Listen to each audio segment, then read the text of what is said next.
Welcome to In the Loop podcast. I am your host, Jordan Jo Hollabaugh, and I love all things breakaway roping. Welcome back to our third annual 15 Days of Breakaway Roping series. In this series, we talk all things breakaway roping for 15 straight days, y'all. We interview the top 15 in the world that are making the national finals rodeo. We start from number 15 and we go all the way to number 1. We talk all things breakaway roping, rodeo strategy, horses, ropes, you name it, we talk about it. And one thing I love about this year is these girls have evolved. It's raw, it's real, it's uncut, and we are just so thankful to be able to do this. I want to give a huge shout out to all of our partners who make this happen, and to every one of you who is listening. Thank you for listening. If these episodes make a difference, please go and share it with your friends. Help us grow. Y'all, we're able to be here because of our listeners, because of our fans and supporters. And again, I just want you to know, thank you so much. I love doing this. I love podcasting, and I can't hold back any longer. So let's roll right into it. 15 Days of Breakaway, third annual. Here we go. Let's talk some breakaway roping.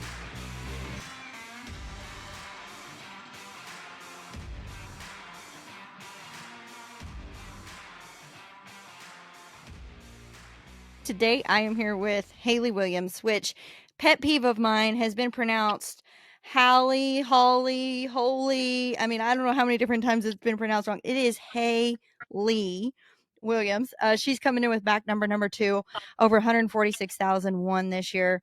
Hali, thanks for coming to the show today. Thank you for having me. I'm excited to be here.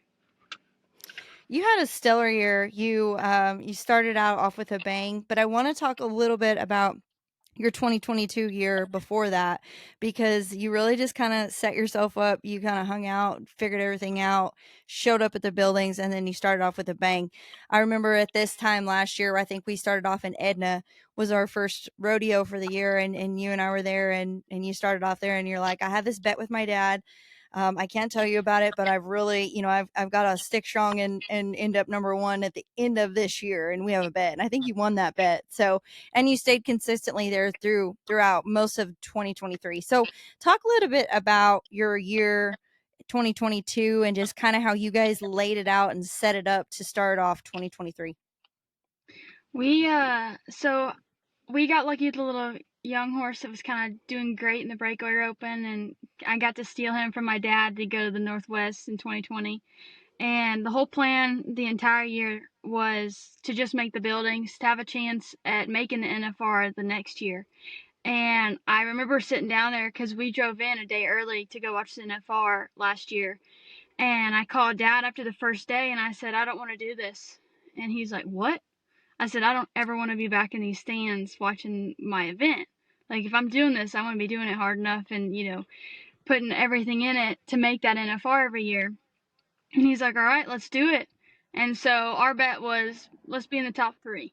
I was like, well, I want to be top first. And he's like, well, let's just be top 3. If we're second or third, we got a chance at a world title. And I was like, all right, fair enough. So that's kind of, that's the motivation. And last year we didn't have a limit on the rodeo, so we just went hard. And I've been thankfully getting to kind of perfect my team, and we've got some new horses in, and I'm really excited for everybody to get to see those. And Red Light's finally back on the A list, and he's rocking and rolling healthy, so I'm super excited. Well, and that's one thing that has contributed. Your mom, we cannot do this podcast without talking about your mom. She's a huge asset to your team, was with you all year long. Just drive in, support, mental, physical, emotional, all the things. Thank you, Jen, for all of the mini videos that you've sent us all. We appreciate it. But talk about your horses, because that's been a really big thing for you guys. You said that all year long you've had 4, 5, 6 horses. You kind of have a lineup. Every horse has a little bit of a different setup style. So talk about your string and what you've got there. I have my number 1 is Red Light. He's a 7-year-old stylish reggae out of CD Lights mare. He's just a freak. I mean, he can do short scores, he can do long scores. The only difficult we have with him is he gets too excited normally on the first run of wherever we're at. So if it's a one-header and I've got to be really fast, that's not really his jam. Unless I've been able to rope on him prior that day. He's just still green, and so we're working on little things like that. And then I just bought this horse in the summer, and his name's Hummer. He's a 10-year-old gelding, and he is just easy to score, and he lets me have that shot. He doesn't ever try to take it away from me. I wouldn't say he has the most speed in the world, but he has that aptitude where red light does not. He doesn't try to overdo something, so he's kind of just lets me be able to use my ability. And then I don't know if I'm bringing him to the NFR yet, but this is Blaze. He is my 5-year-old gelding out of a Inferno 66, and he I think is going to be really good. But I'm trying to play it slow roll with him a little more. I have a lineup now where I don't have to pressure him like I did with Red Light.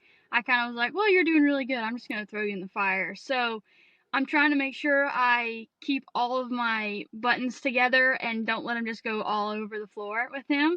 So he's kind of been getting to do a little bit of healing and heading. And then I have Rhea, who is 13, who is my anywhere that is going to be a closed in area, like cap pin, no left wall. We gotta let they can't go left or right. She's going to be amazing for that because she will score and go get them down quicker than anyone. But she's not a real fan of the perfs that I've seen, and I mean, if I'm going to be in a perf, I'm probably going to choose my number one. But Yeah. and then I have QB, which he will be at the NFR most likely. He handles any ground, any setup. Uh, he's just my old man. You got the old faithful. Everybody's got one. I've actually had him the longest of any of them, and so I'm taking him as a backup for some of the jackpots we'll do after. Don't have the best ground, so he'll be there to make sure none of my good ones get sore. Cause it don't matter the ground. He'll handle it all. Yeah, he's a trooper through and through. And I think that that's one thing that I love about you and your family is you guys are strategizers. Like there is a rhyme and a reason for those of you who have watched Haley and her mom or her dad Speed. I think, another thing like Speed, he's probably second now. I mean, he used to be kind of a big deal, but now you're probably a bigger deal.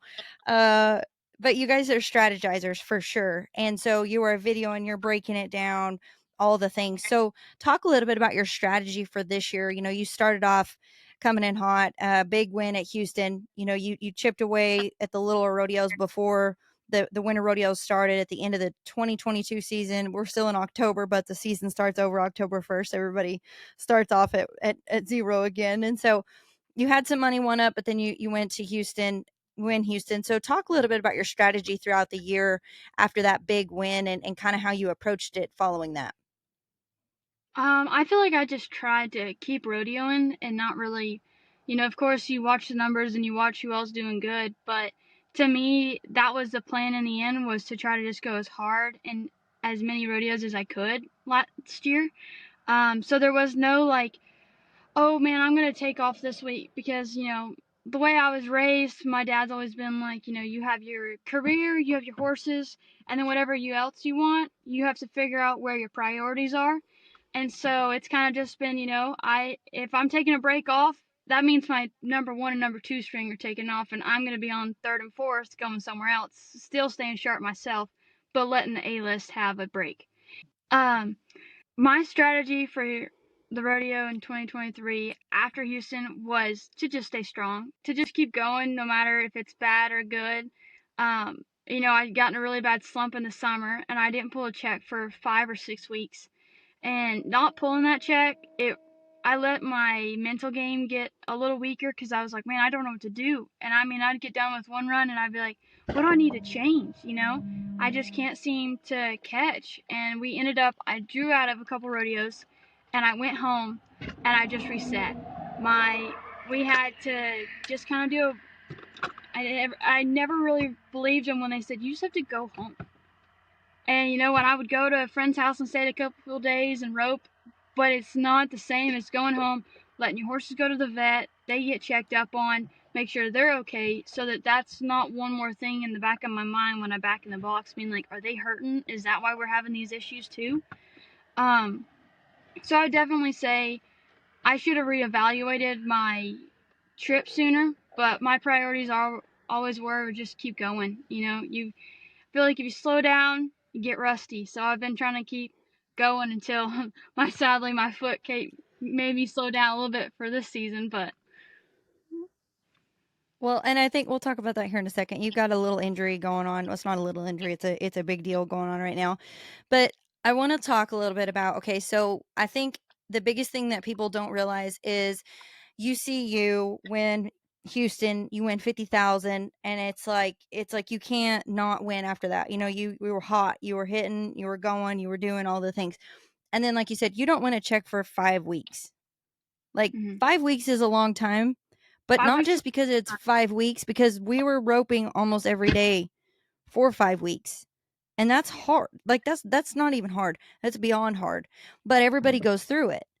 And Yeah. so talk to me about how you made it through that, because I mean everybody says it's your rookie year, you're making it as a rookie this year to the NFR, but you're really not a rookie. I mean you've been around and roped since you probably could even stand up, and you've been exposed to these high pressure situations. You know, your dad's a world's champion, and your mom she is a world champion. She just doesn't have a buckle. He should have gave her one of his buckles with her name on it probably.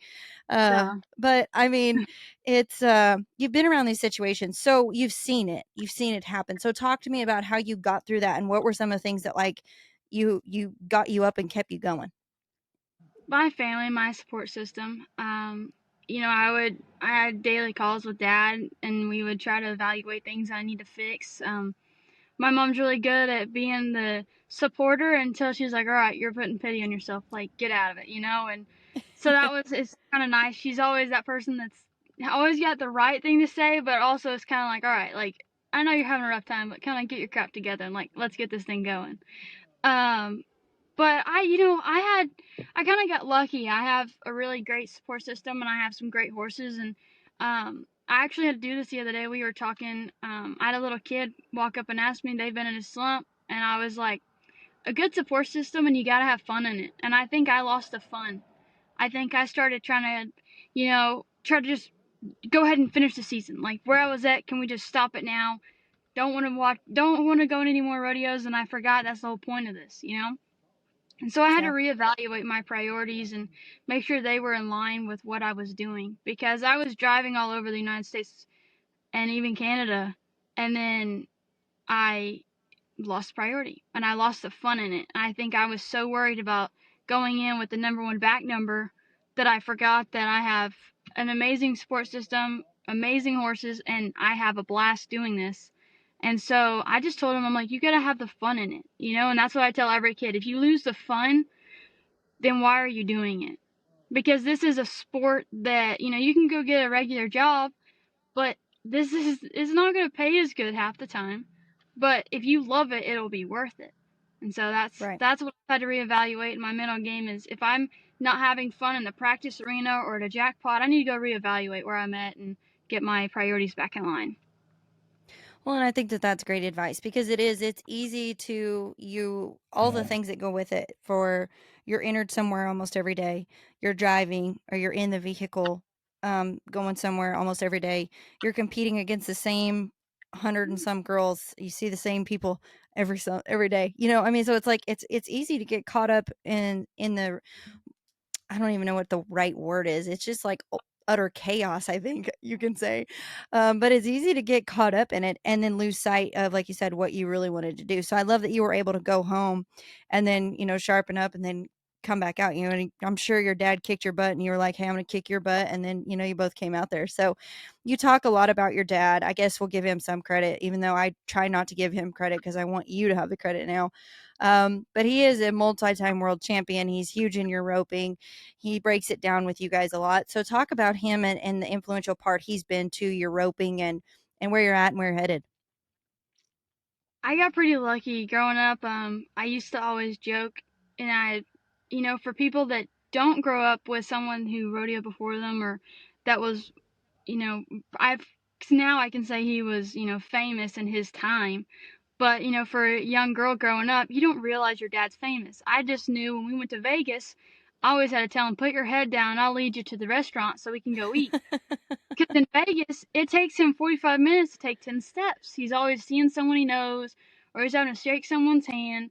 And so, growing up with that, and then when I got older and I got to see, oh, like, my dad is a good roper, and when you finally get to put two and two together, it was really cool getting to like have that realization actually when the ERA started, and then like the American, and he got invited to that, and getting to see dad in his element, because when we were born, he retired so that he would be there for us, and it was never he watched his kids grow up through the screen.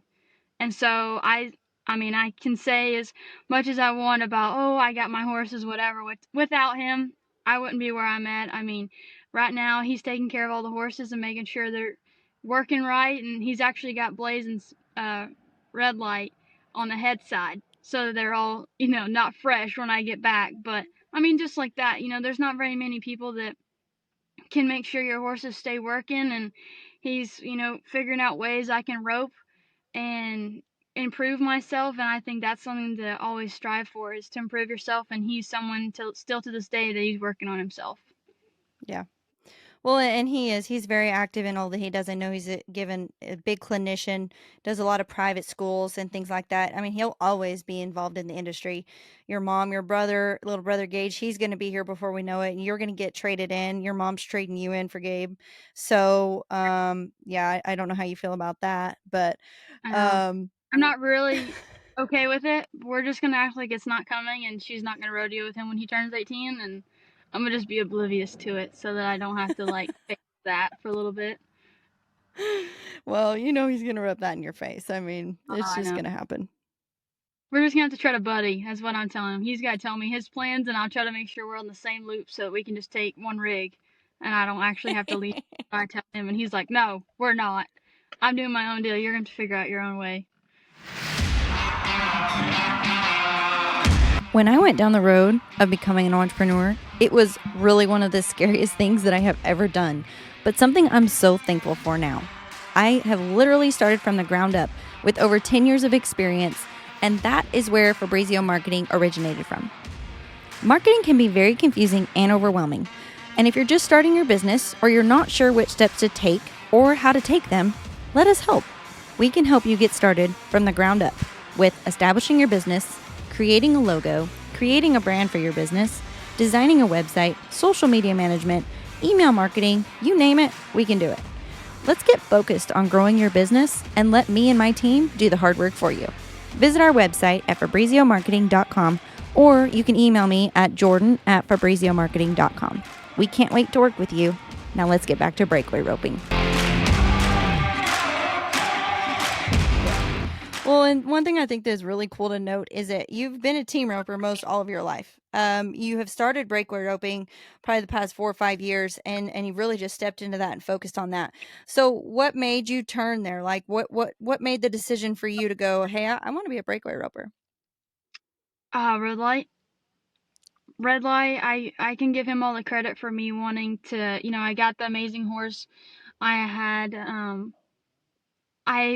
my number got raised to 6 in the heading, and for a girl, I was 13 or 14 when they first initially raised me, and it's tough. I mean, I'm not as strong as the boys are, and I can't reach as far as the boys are, especially at that age. I didn't have any of the right mechanics to be able to reach. I was always the go catcher, especially with a 5 or 5+ head card. That's okay, but when you get to a 6, you need to be stronger and um, be a lot more ballsier on your shots you take, and that's what the boys are on the team roping. And so I feel like the first NFR that they had in Texas for the girls, I looked at Dad and I was like, we have a career for us, I can make the NFR in the breakaway roping. I can't make the NFR in the team roping.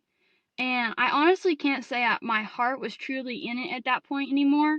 I still love team roping, and I had an amazing roan head horse that treated me very well. But Red Light made it so easy, and he was always kind of the what if horse, and he just kept getting better and better. And I was like, okay, I really need to work on myself on my breakaway roping, and I was slowly getting some horses in, but there's always that one horse that changes someone's career and changes what their direction they were going in, and that was definitely Red Light. So I feel like he kind of owes all the He gets the respect and all credit. that. Yeah, he gets the credit for everything of me actually choosing breakaway. I have the ones that made me actually want a breakaway, but he's the one that actually let me be able to pro rodeo and choose that as my career path. Well, and I have to give you a little behind the scenes fun fact of me. So when I was growing up, that I wanted to make the team rope in NFR. Like I wanted to make the NFR and be the only women header that had ever done it. That was my dream for a long time. And I too, when I was 13, 14 years old, I got raised to a number 6, and that is really, really, really hard.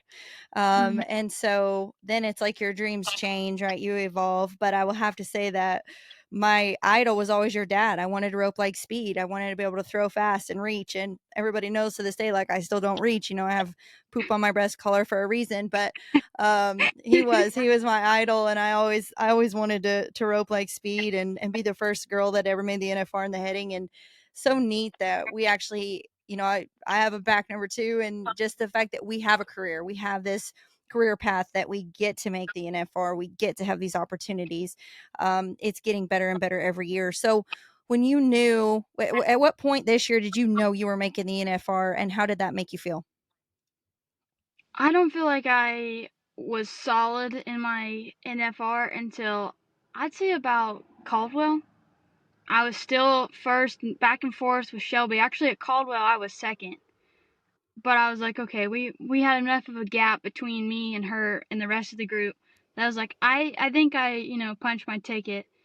Um, but I mean, I wasn't honestly for sure until I'd say the last 2 weeks. Just because you never know what could happen, and I'm not saying that logistically it could have happened, but you can't let yourself get comfortable, especially rodeoing. You always have to be bettering yourself, and so that's always I Hmm. was trying to be better on my next run and improve whatever it was, and that is something I feel like I am still striving to do today. Yeah, for sure. Well, and that's something you talk a little bit about that. You and Shelby went back and forth with your number 1, number 2 all year long. Sioux Falls was a huge rodeo. Puyallup was a huge rodeo, but you roped great there. You knew you had your chance, you had your title clinched to get to Sioux Falls at Puyallup. So basically, you were just roping for money there, because you were so far in the standings of the Governor's Cup that you knew you got to go. So I think you walked out of Puyallup with something like 12,500, something like that, big hit there, and then you get a chance at Sioux Falls. For those of you who don't know, the rounds at the finals pay a little over 5,000 for the breakaway. At Sioux Falls, a round paid $10,000 there. The average was, I don't even remember what the average paid, but it was enormous and incredible, and so is almost bigger or big as our finals can be. So talk about those two rodeos and the big part that they played, kind of finishing this year out. Puyallup was definitely a blast. It was interesting because it was, the way they do it is progressive rounds. And so it's not for the breakaway opening, it wasn't an average. It was just, the four and the average progressed, but you had to do good on individual one run by one run. And it just was elimination at one point. And so you have to end up just kind of blocking it out. And at that point, I was like not really solid on if I was going to make it, because as it was, I still only made the Governor's Cup per se by points by 100. And so, Oh, wow. yeah, I mean, it was close. And so when I lost it by 100 or when I barely made it, I was like, whew, I'm glad the Governor's Cup went good, or Puyallup went good. But the Governor's Cup, I messed up on my first one. We had run the calves through, and my calf was one of the stronger ones that was supposed to step right. And I don't know what happened to the calves, but they were a lot softer than they were. And but mine still was one of the strongest ones on the set. So I was like, okay, I can't back off like he's gonna walk, or I'm gonna be late. And that, with that small arena, it's really difficult. And I didn't play the cards right. I think I also let my nerves get a little bit of the better of me on the pressure of that run, instead of just being like, okay, it's either first or second, you're going in the NFR. Like, I Hmm. think I let myself get too carried away on this could be, this could be it or whatever, instead of being like, well, you made the NFR. Like, you made your goal, now go finish it. And I think I let my head get away in that point. But like I mean, it's a growing point, and I'm so excited that I got my first NFR qualification, but I'm ready for the growth that these next few months are going to bring me for next year's NFR. Well, and I think that that's so neat just to hear you say. I mean, you're coming in, you have 146,001 to this day. I mean, that's just incredible within itself. I think Martha left last year, went in over like 129, something like that. So records have already been broken. The money, the opportunity that's there, and then yet you still say, "Hey, I'm growing, I'm learning, I'm coming." Kind of remind me of Deion Sanders a little bit, but so it's just neat to see that you're continually having that mindset and you're changing that perspective a little bit, because it is something. As I've done this for the last 4 years, and every year I'm like, man, I feel like I've learned so much, and then the next year I'm like, God, I'm still learning. I don't think you'll ever do this and not be learning, and you have to have that mentality to continue to stay in the top so many ropers out there, because it's so stinking tough everywhere you go. True. I feel like we can always learn. No matter the situation, there's always something, even if it's a tiny little detail, it can be learned and it can improve your performance by a little bit, and that little bit sometimes counts. So tell me, I have to ask you one of the questions I have for you. You're one of the few breakaway ropers that after you do good in your run, you are always waving to your crowd. Even after you've done bad, sometimes I've seen you dust one and wave too. So talk to me a little bit about that and where that came from, and why you try to do that. I feel like, I mean, I was sitting there watching, and you have the people that clap or however it wanted to be. But I remember when I was in the stands while my dad would compete or doing whatever it was if we were at a rodeo, and that one person, even if they weren't really looking at me, and they'd wave or they'd do anything to the crowd, I'd be like, oh, are they talking to me? And so I always felt like that excitement and that feeling like I was involved in a run. I don't even remember if those people did good or not in their run. And to Hmm. this day, I cannot remember what their run was. I can just remember what they made me feel like. And so my deal is half the people, I'd say probably 85 of the people that go to rodeos aren't necessarily really there for watching a certain event. They're there for the excitement. They're there for the crowd. They're there for the entertainment. And so if I can be one person that makes them feel like they're involved in a run, I want to be that person. And I mean, now it's just kind of become the signatures. I wave when I'm done. I had to wave at the Governor's Cup when I missed twice, essentially to go into the NFR first, and that was probably the hardest one. But I walked out of the arena and I had 3 young girls text me after, and they're like, "I'm sorry it didn't go your way, but thank you for being so kind and whatever, and can we get a photo?" Like, and then that kind of just makes you realize your goals again. Like, even though I'm here for a world title, there's a lot of other things outside of a world title that are important too. And I feel like sometimes us athletes can kind of get lost in a gold buckle at the line, and we forget that there's people that simply just need someone to be kind to them half the time. Well, and I love that. And I think that is, I mean, that is so true. We did a podcast earlier this year with Anthony Lucia. He's one of the greatest announcers there is out there. And that's what he said. You get 2 hours to be a part of these fans' lives, to make them feel like no matter what's going on in their world, good, bad, or indifferent, we care about you, we're here. And I think that that's growing the sport, and so I think that that is really, really cool. And that's something too that I think that you've learned and seen, and you'll continue to learn. There is always somebody watching, and it does make a difference. And there's very few times, like one time my husband, even Raymond, he's always like, I don't even remember, nor does anybody else, who won such and such rodeo, or who, even world champions. A lot of the times, this sport is so humbling and unforgiving, but you're lost and forgotten within seconds of when you walk out of that arena. You're out of sight, out of mind. And so the choice that you make to make a difference to people and impact their lives, I think that that's pretty critical, and it's pretty cool as an athlete too. Yeah, I feel like if that there's a saying, and I'm sure I'm gonna butcher it, but you're gonna know what I'm talking about.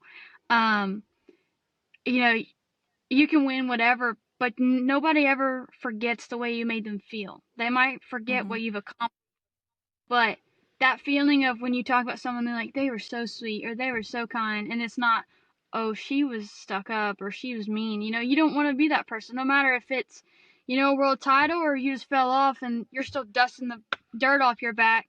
That person that was behind the fence didn't know you just fall off. So it's not your job to make it's a bad day for them too.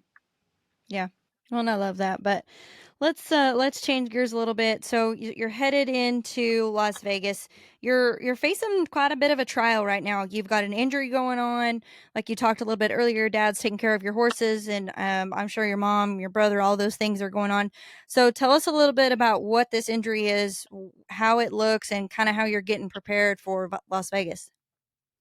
So I went to Hempstead and Rosenberg, and when we got home from there, we went to a jackpot and then Northside. And we got home, and I was unloading Hummer, and he must have looked some other direction, and he won't back up by himself, so you have to get in front of him to back him up down the ramp.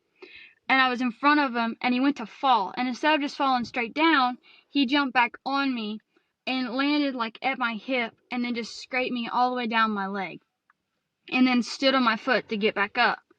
And for a while we didn't go, it didn't hurt at first though. That was the issue we had, is for 2 or 3 days I was fine, and then we got to the circuit finals and we did the back number ceremony, and I was hurting a little bit, and then the next day I couldn't walk. I couldn't put pressure on it. It was black and blue everywhere. And we go to Justin Sports, and they're like, oh, you sprained an ankle, you might have a broken bone, we don't know, you'll need to go get MRIs. And I was like, okay. Well, then the next day they wrap it, and they're like, we don't think you have a broken bone, we just think it's sprained, and you just are gonna have to wait it out. Like, you can't hurt it anymore, you just gotta keep going. So of course, when you tell me, with the way I was raised, just keep going, I'm like, okay. Like, I got crutches, I stayed off of it until I had a rope on it, and I had Sydney Romero was with us, so she would warm up Hummer for me, and then I just get on a rope. But we finally went and got MRIs and an x-ray done, and found out that I have a slight tear on the outside of my foot, the ligament that goes by my ankle, and possibly a fracture, they can't tell, on that bone that connects to the joint. And then I have a tear in my Achilles. And so I was on bed rest for a week. I could not put any weight. I couldn't even take a shower putting weight on it. So that was fun, trying to figure out how to take a one-legged shower. Um, but you don't realize how important 2 feet are to get in the tub. But nonetheless, just think that I've never had an injury to my foot before. So right now I go get injections Tuesday to try and help strengthen it. We're hoping that I'll be roping in a week and a half, 2 weeks. But currently I have not gotten on a horse since the UPRA finals. And I honestly haven't practiced or anything since Hempstead. So I've been a month off, over a month. And for me to take a month off, that's unheard of. Have you been knitting sweaters or anything cool? You know what? My games have been getting far advanced in my levels than I was when I first got hurt. That, and I've been, like, I thought I'd be able to catch up on all my shows. I'm too bored. Like, I can't even watch a show. I never thought I'd be like, I don't get it. Why can't you just, like, you're laying in bed anyway, but I can't, like, even though I'm laying in bed, I'm either doing something, trying to put the machine back on my foot, like, ugh. I was going stir crazy there for a couple days. Didn't know how I was going to handle this being hurt. But we're slowly getting better. I was able to take a couple steps yesterday, and I'm moving around a lot better today, but we're trying. The injury that I have is severe enough that even though it feels good, it's not healed yet. Mm-hmm. And so it's just a waiting game. And Sean Scott's going to get me going for the NFR, but I've just got to be patient and not push it. So we're injections Tuesday. I go back to him Thursday, I believe, and we'll kind of have a better game plan. But it's kind of just week by week, and hopefully I'll be able to run a couple calves for the NFR, and we'll be golden. Yeah. Well, and I think that, sadly, it's something that a lot of people face. I think you see it in the timed or in the rough stock events a lot more than the timed events. But I feel like it gives you a lot of empathy and compassion for those guys when you literally are helpless and you can't do what you want to do. And you know that if you do it, you're going to sacrifice moving forward in the future, and not you're going to hurt yourself to where you can't do it even a month or 2 months from now. So it's like, okay, I'm going to make myself be patient, and then I'm just going to sit here and be bored. Exactly. I mean, he gave me the option when he told me, he was like, if you need to be on bed rest. No wait till you see me on whatever day it was I was going in the next week. He said, but if you tear this, you are out for 3 months because you're going to have surgery and then you won't be able to put any weight on it and you'll be in a cast. And I'm claustrophobic on certain things like that, like not being able to get something off if it's swelling. And so you hear cast and off for 3 months, and I'm like, that's NFR, that's Fort Worth, that's almost every rodeo. And I'm like, okay, I'll be off of it. So I didn't put any weight on it until he saw me, and then he was pretty much like, walk out of here. And I'm like, I haven't walked on it in a week, and it was stuff so sore. But nonetheless, I'm listening to doctor's orders, and right now I'm not allowed to rope. I'm only allowed to take a couple steps a day and see where it goes. So one thing that I think that I'd like to talk about and just ask if you were able to do this is you guys have a literal horse and a dummy that you take a lot with you all year long. Have you been able, like, can you sit on that and rope the dummy, or like you've been totally like feet up watching Netflix? I mean, talk a little bit about that and how you take that dummy with you all year long. We have had the speed trainer at the house, and my dad, I had a contraption that I was able just to put my knee in and put weight on. And so I never actually had to put weight on my foot. But my doctor doesn't want me doing that because it's going to end up throwing other things out. And even if it's wrapped up, I would probably still touch my foot. And at that time, I couldn't even wiggle my foot without it hurting. So he was like, no movement, like, do not do anything physical. He told me, you go from the bathroom to the bed to the kitchen. And that's as far as your little circle is. And I was like, yes, sir. And so I kind of just kept it simple. But I think next week we'll be able to start maybe doing some speed trainer, I'm hoping. But it's just kind of waiting on doctor's orders. I'm feeling a lot better, but again, we don't really know if it's healed yet or not. And I think I have to go back in for another MRI to see if it's starting to heal or if it's just feeling good somehow. But we have a speed trainer, which is a mechanical horse that the reins light up with the pressure that you pull on them. And then we have a calf dummy that you just set in front of it, and you can rope it how far you want it, to the left, to the right. It kind of is dealer's choice on that. And it's really good as long as your dealer is not my father, because he seems to make you want to go your whole rope, especially if things aren't going good. He's like, well, we might as well get your range better. But yeah, so that's kind of just where it is it's able, you don't have to wear your horses out. And that's kind of not a lot of people have multiple practice horses that they can go run 20 or 30 calves on a day, and the speed trainer just kind of takes the brunt of it for you. So it makes it easier on the calves, your horses, yourself. You're not having to take all the jars and everything coming across the line. You're still getting to take the shots that you might be shown in the next roping or so. Yeah. Well, and I thought that was really neat. That was one, like, you had a stall for that and then a stall for your other horses, and you would just roll it down the ramp and you'd jump on there and get on, and you'd be roping and things like that. And I think that that's so cool just to see how everybody does it different. But I do think, getting that as close as you can to real world execution over and over again in the same looks, I think is critical in what we do. And I think it makes a big difference.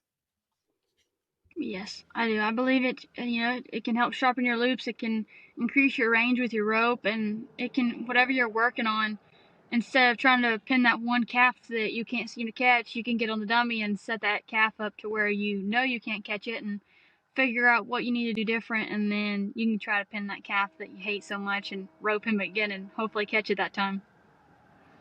Yeah, I love that. Well, let's change gears and talk a little bit about this NFR. I know that as far as practice and everything goes, you're being a good girl, and I'm proud of you, taking care of yourself. What's your strategy going into this NFR? I know that you and Shelby are pretty close. What's your game plan, and what's a perfect NFR look like for you? I feel like if you ask anybody a perfect NFR, we're going to be walking away with a certain gold buckle. But I feel like a perfect NFR would be, first, I rope with no pain. That would be fantastic.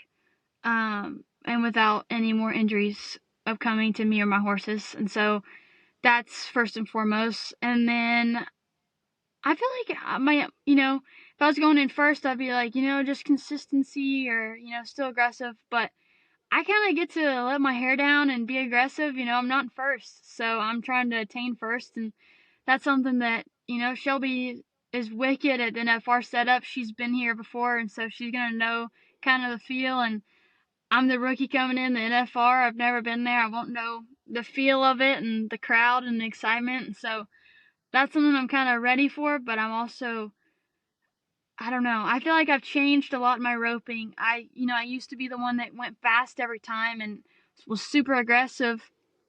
In the last couple of years, I feel like I've kind of dialed it down and have just went and caught more so than, or not more so caught, just I haven't been as aggressive as I was. And so this NFR I get to be more aggressive and, pull out those shots that I haven't been letting myself take, because sometimes three swings will still get me a check. And I got 10 runs to see if I can get it done or not, and that's what we're all going for. So be aggressive and hopefully have my lineup ready. So depending on the calf I draw, I'll have the right horse, and we'll be going from there. No pressure, Speed. I mean, I hope you have them working good. No pressure at all. You better get to Breakaway open on him. He's just been heading on him. Well, and I think that that's so cool that they're so adverse like that. Like you can head on them, you can break away on them, and it's good just to keep their mind working and keep them focusing on what they're doing and where they want to go and things like that. Yeah, definitely. He tells me he's heading on them at all times. As many of you know, infrared light therapy, otherwise known as laser therapy, has completely changed my personal performance as well as my horse's performance. I use Revitavet. Developed by science and backed by the top trainers and world-class riders, Revitavet is simply the best. It is the leader of equine preventative maintenance and rehab device. It provides healthy maintenance and rehab of your equine athletes, of yourself, you name it, it does it. I use it on a daily basis. I have seen the results, y'all. I had a shoulder injury that I battled through. Laser therapy brought me through it. I've had several injuries with my horses. Laser therapy has brought them through it. I am a firm believer in this product and in laser therapy. Y'all go check it out for yourselves. Revitavet.com. You can use my code JordanJoe to save 10%. My 3 favorite devices are the Hawk Saver set, the Tendon Saver set, as well as a pole cap. Y'all go check it out. Laser therapy has changed my life, and it can change yours too. Now let's get back to some breakaway roping. Okay, so let's talk about the Pro Fantasy Rodeo. Pro Fantasy, I don't know, you probably haven't gotten to play it because you weren't 18 yet, so now you can play it safe and sound, all is good. You get a $350,000 rodeo cap. So if you were going to play the breakaway game, what would it look like? I mean, how do you pick a team, and what kind of a team? Like, are you going for the gunslingers? Are you going for conservative? Are you going for average? Like, how would you try to build your perfect breakaway team? I would we can choose 5 girls, correct? 5 girls. Yes, ma'am. I choose 2 gunslingers, dealer's poison on that one. And then I would probably choose me 3 average girls. Or not average girls, because I don't feel like we honestly have very many girls in there that are just going to be like, I'm just going to go catch 3 clean calves. I think for us, our go-rounds pay, you can win 3 go-rounds and win as much as averages. So I feel like we kind of have a difference of, I think I'm going to probably choose 2 or 3 gunslingers, and then 2 of the ones that I think are going to be faster, but they're going to be more catchy, if that makes any sense. So I don't know who I would choose yet. That's kind of your own personal preference, but I definitely would say 2 or 3 gunslingers, and then the rest are going to be people that aren't necessarily as fast, but more catch percentage. Yeah. Well, and I think that that's a good strategy because there's always the gunslingers are going to go at it every time, no matter what. And then the other girls, I mean, we say average, but they're still going to be fast. I mean, they're still going to be fast, but they might not just take one swing and launch the bomb. They're going to be one to make sure it happens, get it done, get a check, run on with it. So I think that that's a good strategy. And, I look at this top 15 and I don't really think there's any way you can go wrong, but there's a lot of different ways you could build your team. So I think that that's pretty neat. Yes, it's pretty exciting, especially with Pro Fantasy. They give you options to build your team and kind of make you have some exciting leverage and some betting plays to see if your team does good or not. Yeah, I was talking earlier to Kendall Pearson, and I said, are we gonna do like we probably won't do a tattoo league. Maybe we do like an ear piercing league or something cool because I'm scared of needles. So we could do our own little team. But I mean, I'm gonna probably do like ear piercing, like tattoos. I'm out on that. So okay, Haley, I have one last question I'm asking everybody this year, and it's a little bit of different spin on what we normally talk about. But I want to think a little bit ahead because I think that Breakaway has come so far, yet I think we have so far to come. And so the question I'm asking everybody is if future Haley were here today and she was going to tell you something about your career, the choices that you've made and the choices that you're going to make, what does she say to you? Enjoy it.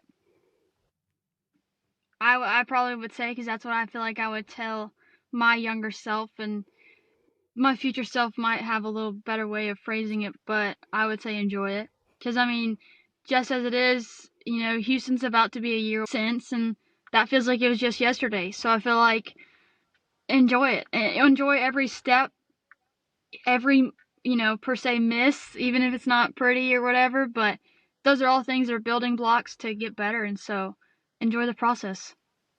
Yeah, I love it. I think I hope, the next many times that we have you on here, I look for great things. I am very proud of you. Congratulations on making your first NFR, getting that back number two. I'm excited to see your hair down a little bit at the finals. Like I'm thinking hair down, flowing, some fire. So, uh, do good out there, and we'll see you in Vegas. Thank you. I appreciate it so much.